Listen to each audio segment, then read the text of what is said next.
You may have heard of St. George, the patron saint of England, but how much do you actually know about this legendary character?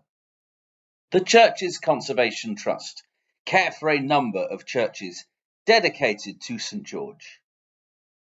Depictions of St. George and the Dragon can be found in churches across England, including those in the care of the Church's Conservation Trust.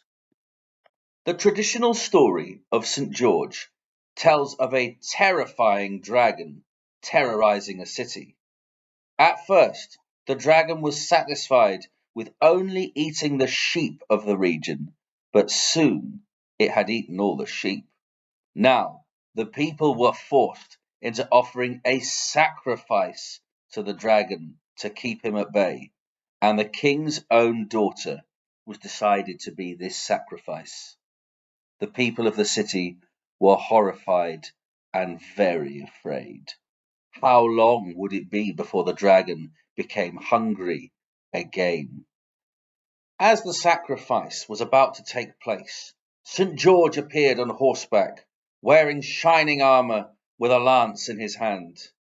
Seeing this great evil, he lowered his lance and charged forward, driving the point into the heart of the beast. The princess was rescued and the whole city was saved. The people learned then that St. George was a Christian.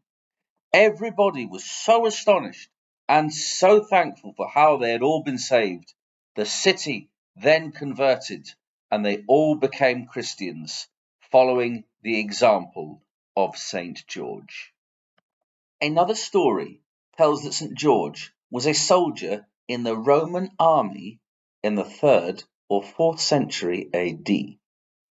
At this time, Christians were persecuted for their beliefs. They could be imprisoned or even killed for believing in Jesus Christ. St. George refused to give up his faith. For this, he was thrown into prison, where he continued to remain true to his beliefs until he was put to death for them. In England, during the 14th century, King Edward III founded the Order of the Garter with St. George as its patron. The legend of King Arthur and his chivalrous knights of the Round Table is thought to be the inspiration. St. George's Chapel in Windsor became the church of the order, and St. George was seen as the protector of the English people. His feast day was, and still is, celebrated every year on the 23rd of April. St. George's Cross, the distinctive red cross on a white background, features in the imagery of the saint, and the national flag of England originated from this design.